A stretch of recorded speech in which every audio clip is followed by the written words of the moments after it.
Welcome to our 9th annual Business Symposium. For those of you who are in the back, if you don't mind, come in and have a seat. We have a few presenters for you this morning and some good information that we think is going to be very useful to you as you work to grow your businesses. Again, this Business Symposium is an event that we began some years ago designed to bring small minority woman-owned businesses together with large businesses, as well as resources that they can use to help them as they develop their businesses and to become better partners with Metro and with other buying entities. And fortunately, we are here today in the Music City Center, which we think is, a prime spot for us to be as a demonstration of how that coming together, those partnerships, can really work well. Of course, this space and a lot of the progress that we have seen as it relates to small minority and woman-owned business development in Nashville certainly would not have been possible were it not for the great leadership that we have had on that front. And Mayor Carl Dean has been right in the forefront, of course, and as a leader, making it a priority in his administration. And we appreciate him for that. And without too much more from me, what I'd like to do is to present Mayor Carl Dean, who's going to give us a few remarks, kind of a welcome and a kickoff for this event. And we'll come back up afterwards with some more directions and information for you.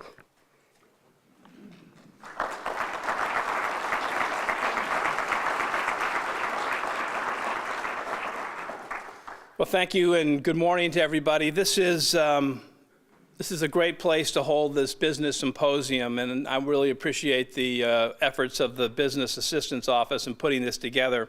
But this is a fitting place to hold this event because this building represents, as Michelle indicated, sort of the success you can have when you think about these things in the front end.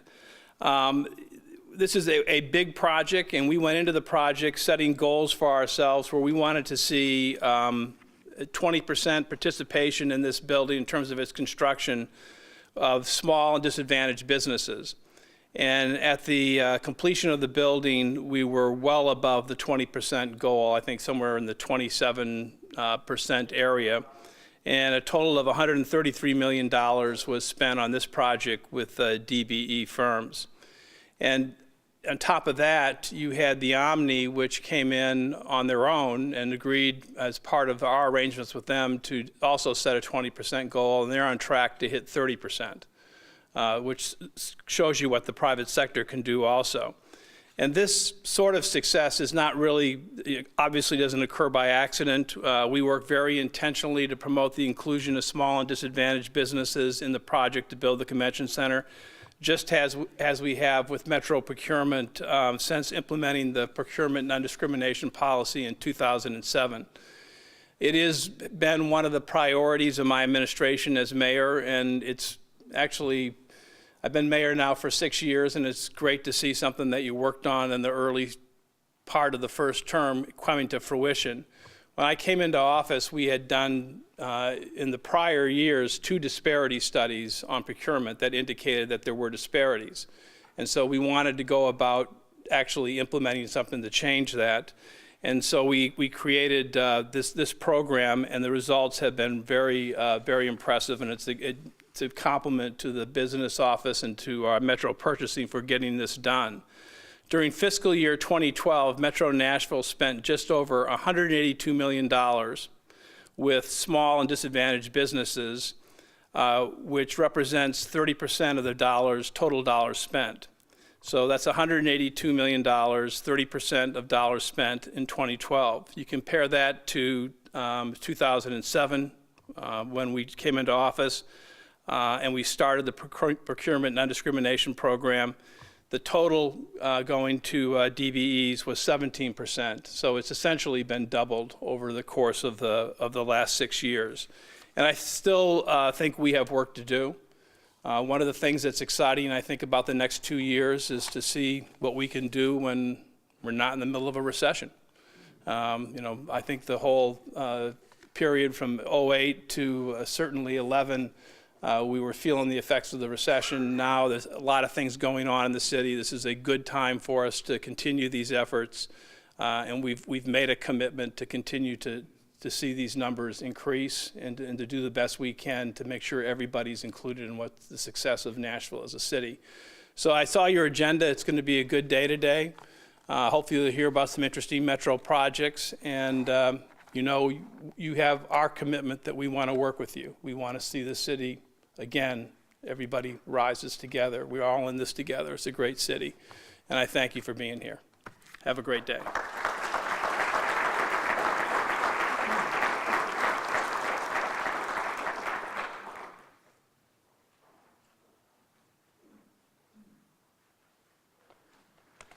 Again, we thank Mayor Dean for his leadership and his support of this work. As many of you know, in this arena, working with small disadvantaged businesses, service-disabled veteran-owned businesses, it is crucially important in order for you to be successful that you have support from the top down. The leadership has to support the work and has to back it in order for it to be successful. And we've been fortunate during the Dean administration that we've had that kind of support. Just to give you a little bit of information about us, for those of you who may not know about the Business Assistance Office, we administer Metro's procurement non-discrimination program, as well as the small business program as delegated by the purchasing agent. So the purpose really for us is to work to increase the participation of small and disadvantaged businesses and their participation in Metro procurements. And that's important because small businesses, we all know, are jump starters for the economy. They are the engine of the economy. And we know that when those businesses grow, the economy of Nashville as a whole grows, and it's a win-win. We work in the Business Assistance Office to provide specifically business development and outreach services, such as what we're doing here. We provide small business status confirmations, which helps us to know that those folks that we provide an incentive to in Metro's procurement process are indeed small businesses. We provide dispute resolution work, so we do one-on-one work with small, minority, women-owned businesses and prime contractors and help them to work toward resolution if they have any issues that they encounter on individual projects.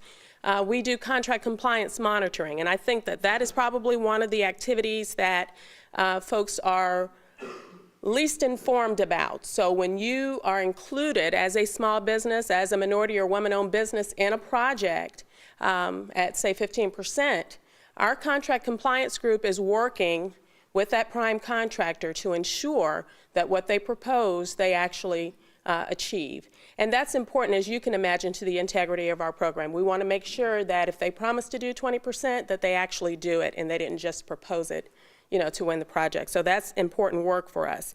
And we also do procurement technical assistance, making sure that you all know how to navigate the metro market, as we call it, that you understand the mechanisms that are in place as it relates to the procurement methodologies that we use and the various nuances that are present in evaluations, and just making sure that you understand how to be the most successful when you bid or propose on a project. You'll see some of that procurement technical assistance at play today. What we have for you later in the day, immediately following when I sit down and am quiet, you all will have some folks who are going to talk to you a little bit about projects that we have going on in Metro. Those are going to be projects from a general services standpoint, you know, general building construction, and then they'll talk a little bit about some public infrastructure projects. Those are projects that are being managed by our Public Works Department. We're only going to have about 45 minutes to an hour to discuss those projects and to ask a few questions. Those folks are going to be here for a few minutes after we complete this process, you know, in order for you to ask them a few questions afterwards. The other thing that we have going on that is unique to this symposium is we have breakout sessions that really provide you with an opportunity to learn.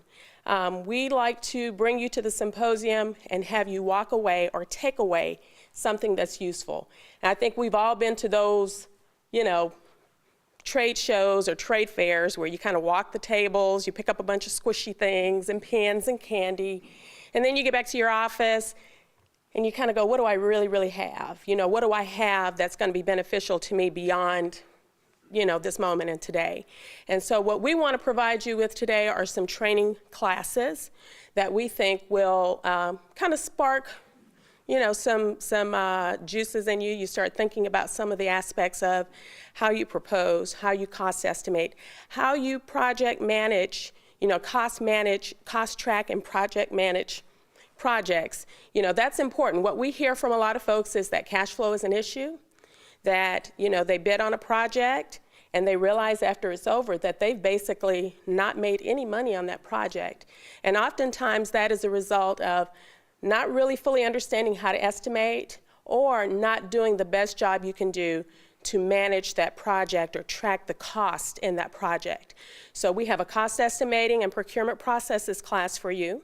We also have a project cost tracking and cash management class for you.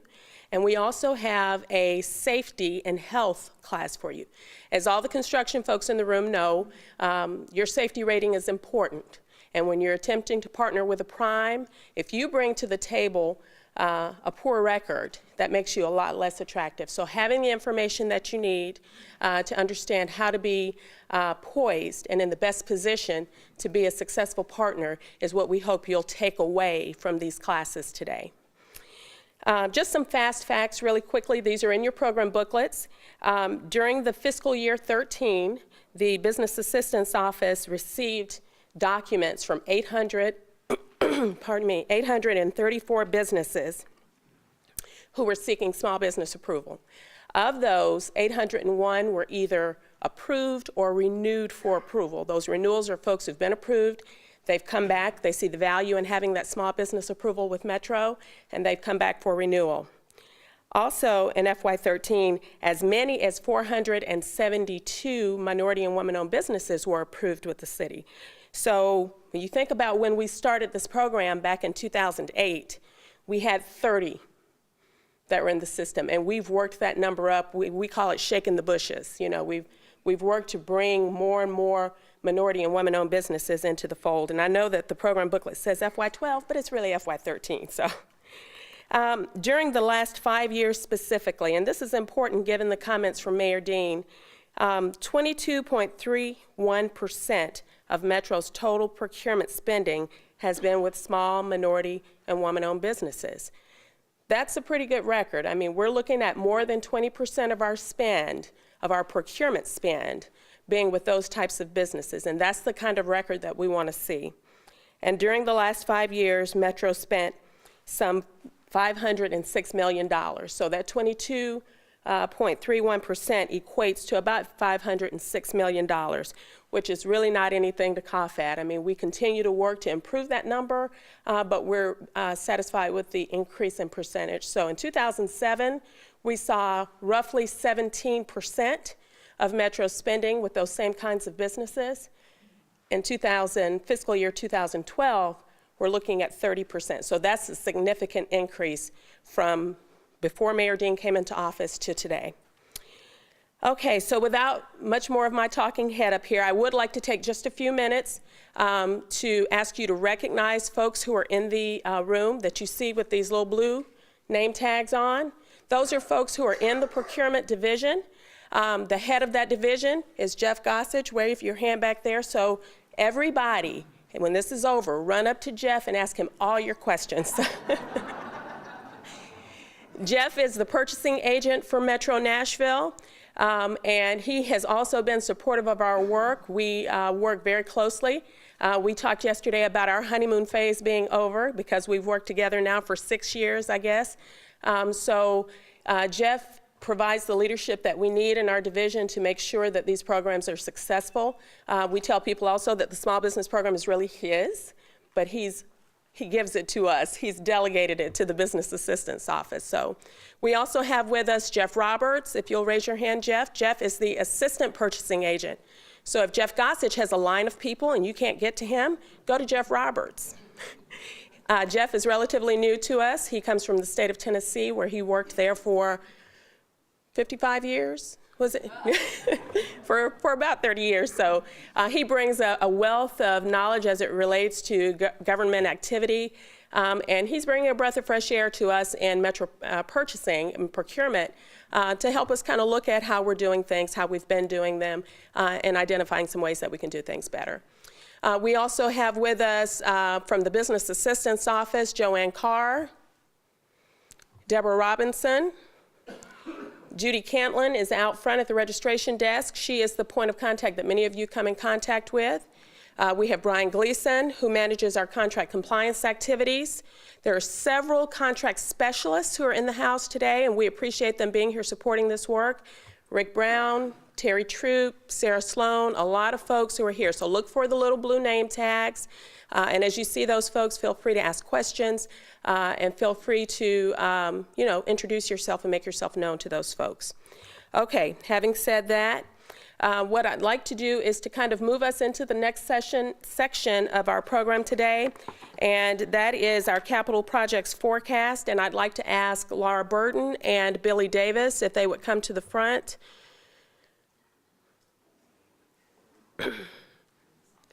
Can somebody check on the LMG tech guy out or tech lady outside? We were running into some technical difficulties, which is so not unusual, but you know. Just to give you a little bit of information about these folks. Now in your program, you're going to see just kind of a brief snapshot. And basically the design of this session today really is to provide you with some information about projects that are on the horizon. That's important because we're bringing you together with a lot of folks who can help you learn how to improve your business and to be better positioned. But better positioned for what? And you know, learning is good, developing is good, but being developed for specific opportunities is the best case scenario. So Laura and Billy are going to talk a little bit about some of the projects that are going to be coming down the pike that are either managed by Metro General Services or by the Public Works Department. General Services serves all of the other departments within Metro Nashville government through a system of support services that includes building maintenance, operations, radio communications, motor pool, security services, et cetera, postal services. And specifically, the design and construction management group within General Services is where what Laura is responsible for. And the design and construction management group is responsible for managing any new construction, modifications, or improvements for all Metro-owned or leased facilities, with the exception of Metro schools and MDHA. Now, Laura has worked as an interior designer for 27 years, and before coming to Metro Nashville government, she worked for the state of Tennessee as well as with Curie International. She is LEED certified, did I say it right? LEED AP, and has been so for 7 years now. And most recently, she accepted a position within General Services as the manager of the Design and Construction Division. So Laura's going to talk with us a little bit as soon as we get all of our issues worked out. We can actually probably go on to Billy because I don't think you need, yeah. Now the Public Works Department, many of you are familiar with them, especially if you run into a pothole. I didn't set you up like that, Billy, did I? The Department of Public Works delivers a wide range of services that help define the quality of life in Metro Nashville for its residents. There are over 300 Public Works employees that work to ensure that there's a safe, clean, convenient transportation network of public streets and alleys, and to provide an efficient system for managing trash and other waste in Davidson County. The capital projects section contains 4 specialized groups responsible for sidewalk management, construction management, inspection, capital project design management, and the pavement management program. Now, Billy has been with Metro Nashville for 38? A lot of years. And he is an engineering project manager within the Department of Public Works. So Billy's going to talk to us a little bit about some of the projects that are forthcoming in the Public Works Department that you may be interested in, and then shortly after that we'll hear from Laura Burton. And never mind the man behind the green curtain. Good morning. Good morning. It's a pleasure to talk to you. The Department of Public Works, our director, Randy Lovett, and my immediate supervisor, Mark Macy, are always looking for new people that can bring us new ideas, new ways of doing things, and improving our business from a capital project standpoint. Michelle was very kind to us when she mentioned some of the things we're responsible for. There are roughly 5,814 lane miles in Davidson County that we have responsibility for. Our paving program lets 5 annual groups for resurfacing roads in Davidson County each year. We have some engineering special services contracts that go out each time for businesses to participate in. We maintain 350 off-system bridges. These are those that are 20 foot in length, plus about 200 small culverts. So we have our hands full. We have an annual contractor who does the bridge maintenance. We have an annual contractor who manages the engineering side of that. Currently, in the mayor's capital program, we were programmed for about $15 million for bridges. So you have to keep up your infrastructure. If we let it down, catch up is never the name of the game. Under the bridge program, we have 2 special projects that are underway. One of those is the Gulch Pedestrian Bridge. This came out of the Sobro study, which was done recently. We're in the process right now of retaining a design engineer for a long span bridge over the rail yard in the Gulch area. We're looking for contractors, people who have worked around the CSX Railroad. I don't know if there's anybody in this group that has done that or not, but railroads are very unique. They're much like the U.S. Army. You got to do everything their way. The Gulch area bridge will have 80 trains a day through here. So there's a lot of coordination, a lot of opportunities for different subs who will be a part of the construction and the planning of this bridge. We currently have the design RFP on the street. Some of our group has been meeting on proposals for that currently. We also have a project manager's proposal on the street. We had pre-bid on that yesterday. This is a very large project. We're hoping to be done by the end of this mayor's term. That's what we're targeting for. All right. We also have in bridges, we have an architectural lighting project for the Gateway Bridge in downtown Nashville. If you go across the country, there are some cities that are doing special renderings, special treatments of bridges, and we think this is an opportunity to step Nashville up. We're in the process of finalizing the RFP. It'll be a 2-step process, and we're working with Jeff's people on that. It has not come out on the street yet. It'll be very soon.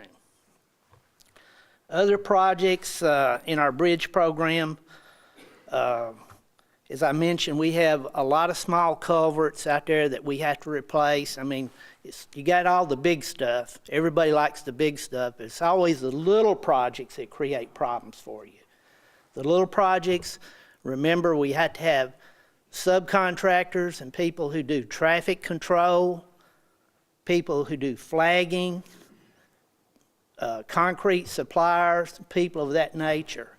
So when these projects come out, please look for those things for you to participate in.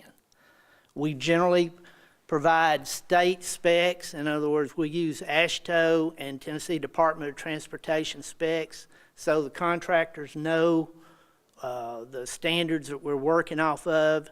It's easier for us and the state if we're working off one set of specifications. There are usually time limits set on each of these projects, so that's a little bit about our bridge program. Our roadway program, the mayor delegated $25 million for roadway projects in the current capital program. It includes the Division Street extension. which is currently out for, we're working with purchasing for a design consultant. It includes an extension of the street from 2nd Avenue South to 8th Avenue South, runs parallel with the interstate in the Sobro area. It has been on the Metro books for a long time. It goes back to the days, really, it was thought about during the Briley years. It's amazing how long it takes to do these things, and it's finally coming to a plan, and we're real excited. It includes a bridge over 6th, I think I'm right, and a bridge over the CSX Railroad. It'll be a streetscape project. If any of you have seen the new 28th Avenue connector out in the western part of the county, near Centennial Park of the city, it'll be treated much like that. So it'll be a product that we'll all be proud of when it's completed. Other projects that we're working on as far as roadways, we have 2 pieces of what we call Harding Place sidewalk projects. These are a little bit major projects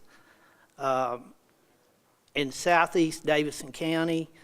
Timber Hill to Danby on the south side. The project's a little over $1 million in ballpark. It includes sidewalk, curb, gutter, drainage, utility relocation. We're real close to wrapping up the right-of-way on that project. Thanks to Jeff and Terry Troop, where's Terry back here? We were able to convert the state requirements for bidding and Metro requirements to bidding to the new procurement document, and that's been a big step forward for us, and I appreciate Jeff's help on that, July the 1st. We also have a section of Harding Place from Nolensville Pike to I-24, the south side. It is a sidewalk project of pedestrian bridge over 7 Mile Creek. It's in the area of about $2.4 million. That's including engineering and other services. It'll be bid probably late this year. There are 13 tracks we're buying property on currently. We have 9 of the 13 signed, so hopefully by late fall we'll be able to put this on the street. Again, it has federal aid assistance, so anyone who bids on this project will need to be on the TDOT approved pre-qualified list. Any sub that bids on this project will have to be on the pre-qualified list for that. It'll include traffic control, sidewalks, curb gutter, drainage, trucking. And you got to remember, I believe they told me it's 38,000 vehicles a day on Harding Place. So there's a lot of traffic. You might be building this at night. I don't know. All right. Also on our list, we have another, what we call the top 30 high incident intersections. Most of these are on state routes. We've just completed what we call the environmental and preliminary engineering process, just got approval from the state. We're moving into the final design. They'll be bid in 3 groups. First group does not require right-of-way, thank goodness. These will be projects that have turn lanes, traffic signals, pedestrian signals, paving, marking, those types of things. Again, you have to be on the TDOT bid list to be qualified for this. Second phase of that is projects a little bit closer in and they require right-of-way, and these are going to take a little bit longer to put out. Then the third group, if we haven't spent all of our funds, the third group will include similar type projects, more complicated. We'll be closing ramps to improve access control at some shopping centers, places like that. These are high accident intersections we've been working on for about 3 years, so it takes a while to develop these projects. The next project on our list is the Jefferson Street intersections projects. That's at 21st and 28th Avenue North. Again, it's upgrade of signalization, turn lanes, paving, concrete drainage, sidewalks, and new signals. It's in the area of right at $1 million for the 2 intersections. That includes right-of-way. Then we have what we call, the next project on this list is Riverside Drive and McGavock Pike over here in East Nashville. It just moved to right-of-way. We feel pretty confident this will go this fall. It's more so pedestrian improvements, new signals, crosswalks, things to make the intersection safe for businesses in the area. Next project on the list is, and we partner with many other metro agencies, is called the Zoo Entrance Road out off Nolensville Pike. If any of you have been out to the Metro Zoo, I know I take my grandkids out there on weekends, you can't get in and you can't get out. Well, thanks to the mayor and the zoo board, they've come up with a solution and been able to fund a new entrance. And so Metro Public Works, partnering with the zoo board, is building this new roadway. It'll probably come in the spring. We've met several times to work out the details. It includes a bridge over a tributary of Mill Creek. It includes, a 2-lane entrance road, includes some sidewalks, and it also includes some new parking lots for that area, and they really do need that. Again, it'll be bid under local standards, and goal is to get that one done as soon as possible. I think they would like to have some of it done by the time the zoo opens in the spring, so I'm sure there'll be a phasing process. Next project on our list is another federal aid project. We have about 110 signs on the interstate system. Many of you have seen what we call the brown directional signs in downtown Nashville, very attractive signs. That's called wayfinding. It's really new signs for us common folks. But we've got an arrangement with Tennessee Department of Transportation to add up over 100 signs matching our wayfinding signage program for certain venues in downtown Nashville. There'll be a lot of tower structures. Again, it'll be signage, a lot of traffic control. We'll be working on the interstates, so it'll be a challenge for anybody. And we'll have to coordinate with TDOT's Region 3 office. Anybody that bids on this as a sub or a prime will have to be part of the TDOT's pre-qualification list. Next project on the list, and we're very close to getting this one out, is 35 miles of telecommunication cable for our traffic signal system. We're replacing copper cabling, bringing us out of the dark ages with fiber optics. We're going out the Lebanon Road corridor, the Murfreesboro Road corridor, Franklin Road corridor, Old Hickory Boulevard. It'll provide connectivity for our traffic signals, allow us from a central point to be able to make signal adjustments, things like that. This project is in the area, has a budget of about $6.6 million.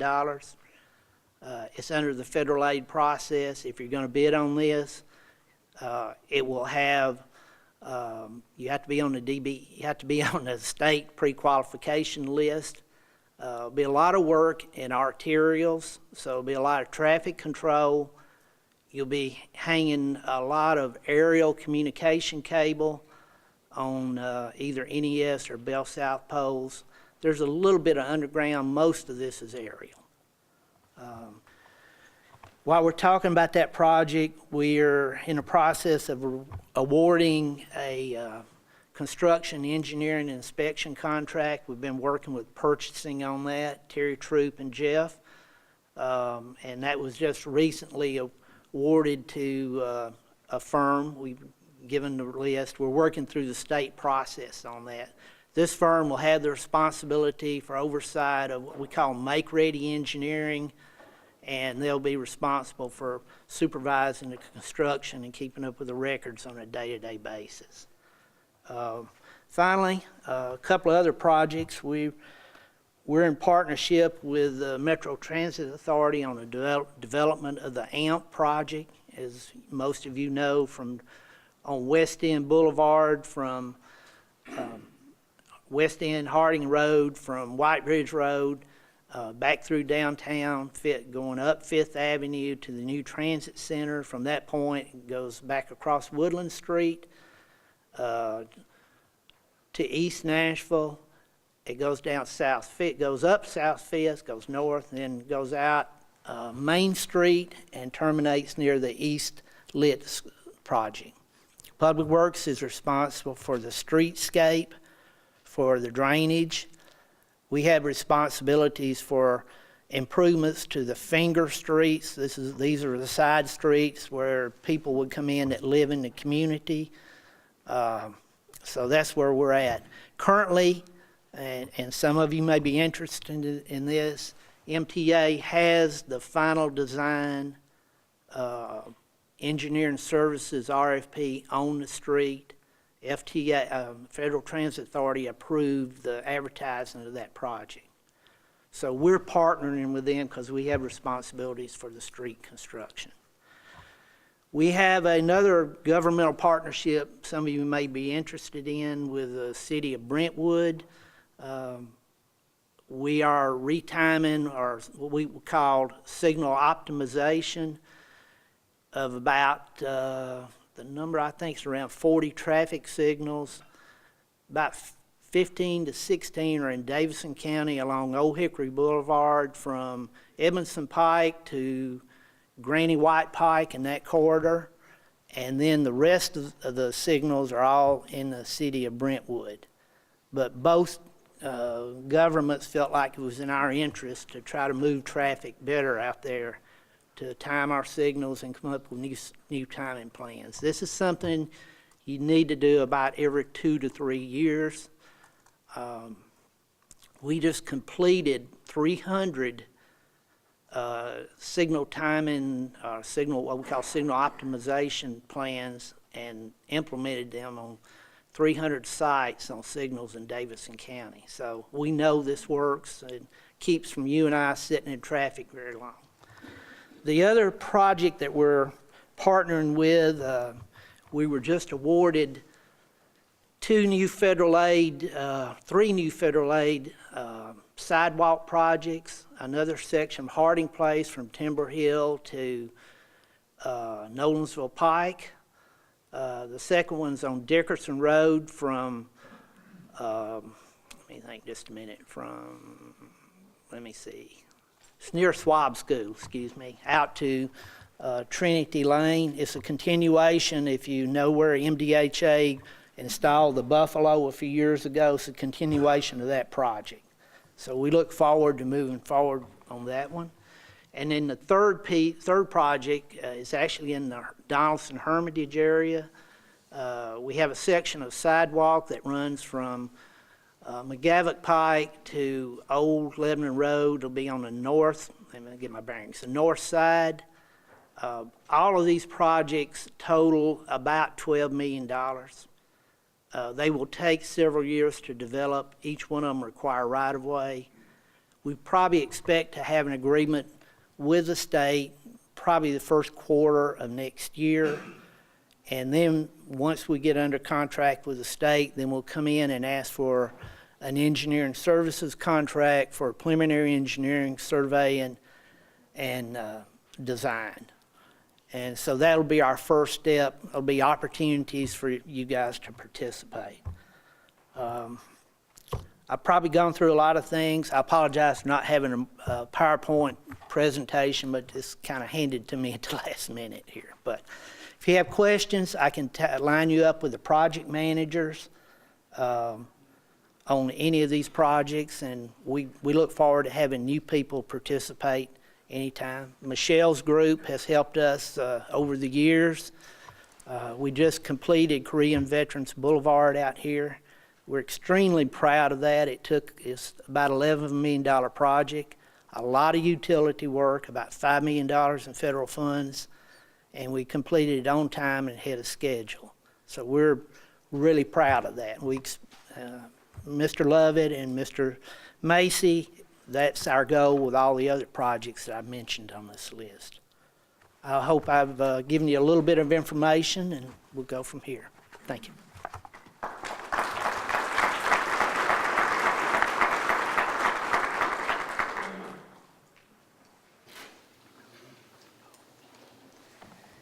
Well, the man behind the green curtain has not been able to make this happen. We've been working on this since about 7:30, so no pretty pictures, but as Michelle said, I'm Laura Burton. I'm one of the team members with the Design and Construction Group with Metro General Services. We assist in the development and design and construction of projects for facilities in general Metro government. We are not responsible for MDHA, MTA, or Metro schools. But in general, most of the other new construction buildings goes through the General Services Division of Metro government. And she's going to try and hook up a cable. In the last 3 years, our division has really been responsible with a lot of really new, exciting projects that have been in the pipeline. And now, in this fiscal year, our responsibility is going to be to make sure those projects get finished and open. And so we're real excited about some of these new projects. But to start off with, and I was going to show you some pictures, but in 2012, we started with what we call the Fire Department six-pack. And this is the implementation, it's the first phase of the implementation of the Fire Department Master Plan. And in 2012, we opened 2 new stations. One was Fire Station 31, which was in Madison. We opened it last fall. And we also opened Fire Station 3, which was in East Nashville, North Nashville, I'm sorry, Fire Station 3. And those both opened in the fall, early winter of 2012. And then in the spring of this year, in 2013, Fire Station 33, which is in Antioch, it opened in April. This is at the corner of Murfreesboro Road and Forest View Drive. It opened in April of this year. It has a 7.2 kilowatt array solar panel on the roof. And it is a beautiful station in Antioch. This is Fire Station 30 in Jolton. It has 18 kilowatt solar array on the roof. And it is also a 2-bay. They came from about a 3,500 square foot fire station to this gorgeous where they all have individual bunk rooms. They're thrilled with their location. Okay, this is Fire Station 21. It's on Joyner. It's right off of Nolensville Road near I-440. This is the largest station with the 4 bays. It will also have an 18.2 kilowatt solar array on their roof also. Fire Station 11, this is the last of the 6. This one will probably open in early winter of this year. This is off of DB Todd. This one, they had a very, very small station, and they have a 2-bay station at this location also. So the next phase in the Fire Department Master Plan will be in the spending plan of this fiscal year, and the Fire Department was allotted $10 million, and they are still in the process of trying to decide which station and how many to replace in this next fiscal year. So that'll be the next phase of the Fire Department Master Plan.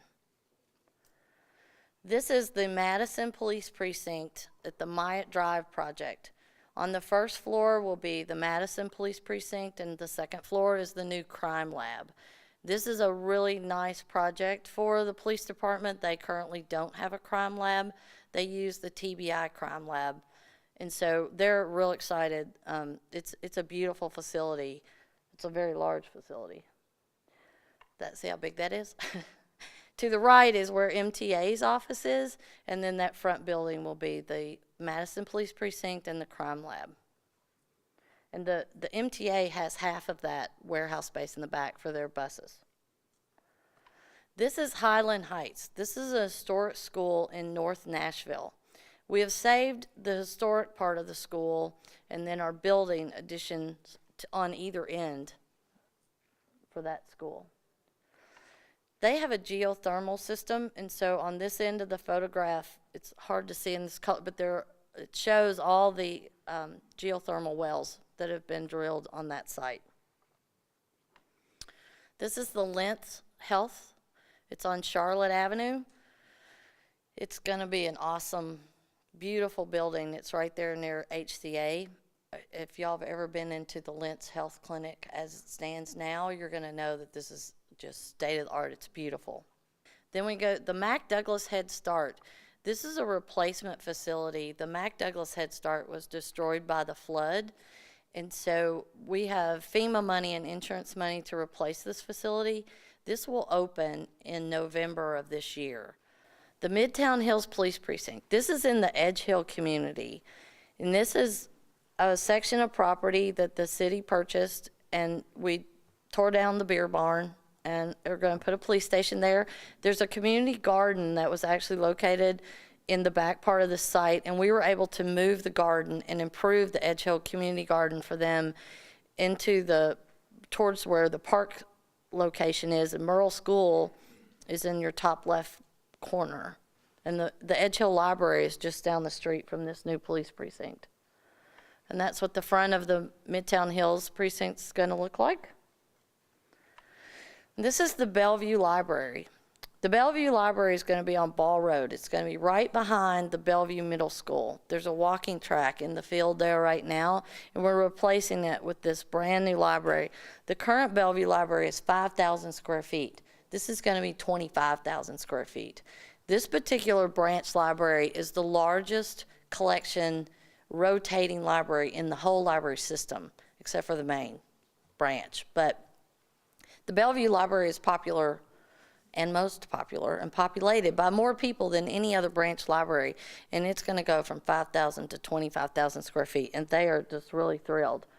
We're going to replace the walking track with 2 walking tracks, one to simulate the Harpeth River and one to simulate the Cumberland River, and kind of bring that history of the water and the rivers into the Bellevue community and continue that history of that community. The Southeast Davidson Library and Community Center. This is our most exciting. We are thrilled about this project because we're going to take all that ugly parking lot, blacktop surface, and we're going to turn it into green space. We're going to put a 2.5-acre park on the old parking lot. We're going to build a library and a community center within the old J.C. Penney building, and then we're going to build an ice facility on that same site. And it's going to be just a beautiful facility. It's going to change the face of that neighborhood. And it's going to be green space, and it's going to get rid of all that parking, and it's going to be awesome. The Southeast Davidson Library now is about 7,000 square feet. This is going to be about 25,000 square feet. So they're really going to be able to expand. Plus, including a community center with them is just a great opportunity to give resources to that community who are just going to be loving it. So that is all the current projects that we have in the pipeline that we're trying to complete. That's our goal for this fiscal year, is to get all of these open and finished. And so that should be the last one should open in July of 2014. So if anybody has any questions, I think Billy's able to answer questions. I'm sure happy to. So Billy, the Gulch pedestrian bridge, will it have any federal funding or federal permits required, or is it all local funding? It's all local. All local? You just got to fill with the railroad. And there are no funds?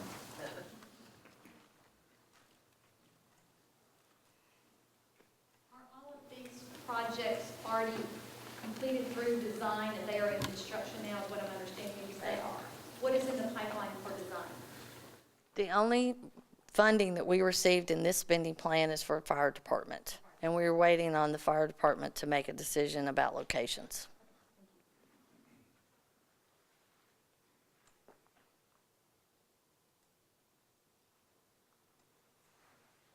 Any other questions for Billy or for Laura? Are the streetscapes all federal funds or they local funds? Some of our streetscapes are local, some are federal.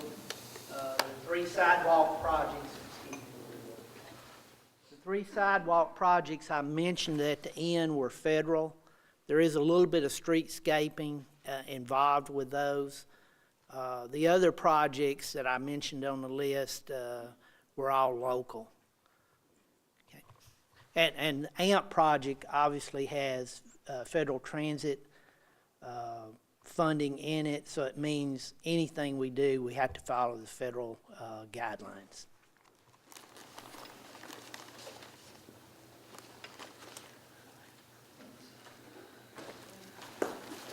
Let me ask this again, the same question I asked her. Which of yours are in design and which are already? Which are in design currently, okay? Or which one, I guess the easier thing is which ones are not at the design, not in just. Let me go down this list here. Division Street, we're selecting a designer currently. Harding Place, sidewalk Timber Hill to Danby, we have a designer. Harding Place sidewalk and pedestrian bridge over 7 Mile Creek, we have a designer. The top 30 intersections, we have a designer, an engineering firm on board. Riverside Drive has already been designed. It's in right-of-way. Jefferson Street intersections is in design, it's in right-of-way, hopefully pretty quick here. The Zoo Road has an engineer on board already, working with the zoo board. Interstate Wayfinding already has a designer on board. The fiber optic communication cable for our signal system, is already been designed. The Gulch pedestrian bridge, didn't you say it's getting ready? The Gulch pedestrian bridge is on the street right now. And the Division Street project that we mentioned from 2nd to 8th or 8th to 2nd parallel in the interstate is on the street right now. Okay.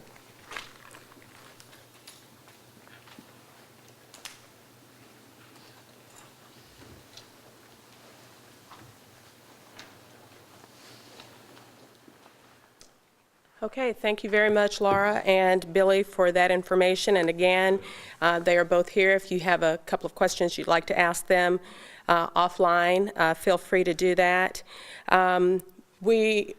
Before we go into the next session, and before I give you some additional information about those sessions, what I'd like to do is to invite Jeff Gossage to come up for a few minutes. He is going to talk to you about just a basic change that has occurred with the state law that impacts the Metro Procurement Code, and of course impacts the way that you will bid on some upcoming construction-related projects. I wanted to listen to what you said and be sure what I was supposed to speak on. There has been a change in the state law as it relates to the Davis-Bacon wage rates. You've heard a lot of things about the funding source, and that is very critical. If it is a federal or TDOT program, it will have the Davis-Bacon rates included in that. You will have to meet those.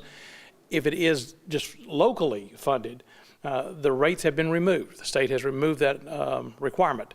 So that means you could have, in some cases, some blended relationships, but in the others where they're just totally local, we would expect you to have just the going market rate on labor. And those are significantly different. From a financial standpoint, we can look at that and go, good, the numbers should look better. But you need to look at it when you're preparing a proposal or doing a subcontractor. If it is a local funded piece and you use Davis-Bacon rates, there's a good chance that you'll outprice yourself in the labor portion of that contract or in the subcontract relationship. Any questions? And that one was just kind of unloaded on us. We learned about that from the state, and so we're trying to react to it. Okay. All right. Well, that wraps up our session as it relates to capital projects that are coming down the pike. Again, we thank Billy Davis as well as Laura Burton for taking time out this morning to present us with some information. What we have on the agenda for you today, some tactics that we have for you. As you see, the theme of our symposium, To Stack Your Deck to Win, is next the construction management topics. We have topics that are running concurrently. There are 3 of them running, so in essence, they will run from 9:30 until 10:30, and then from 10:45 to 11:45. So you'll be able to choose from 2 of those. We've got, again, the project cost tracking and cash management, safety and health programs, and the cost estimating and procurement processes. So as you leave out of this room, the various rooms that are down the corridor will have signs on them that indicate which course topic it is or which class topic it is. And so you want to, choose the ones that are of greatest interest to you and need to your business, and then know that they will run they will repeat after the first hour, after a 15-minute break, and so you'll be able to choose from 2 of those. We have our pit stops, which are our potential income tools. One-on-one 15-minute sessions with accountants, with attorneys, with, PR and marketing folks, with IT professionals, and we want to say a great thank you to Adam Bell, who is the owner of Sublime IT Consulting, and for his help trying to get us up and moving up here. The one projector in the building that wasn't working was the one that had all the people in it, so you know. Anyway, so we've got those going on starting at noon, and at noon also we'll have our networking event that is going on in the big room. So you'll be able to run into your 15-minute pit stop and then still get back into the room to kind of, meet and greet, network with some folks who are representing some of the large construction companies here.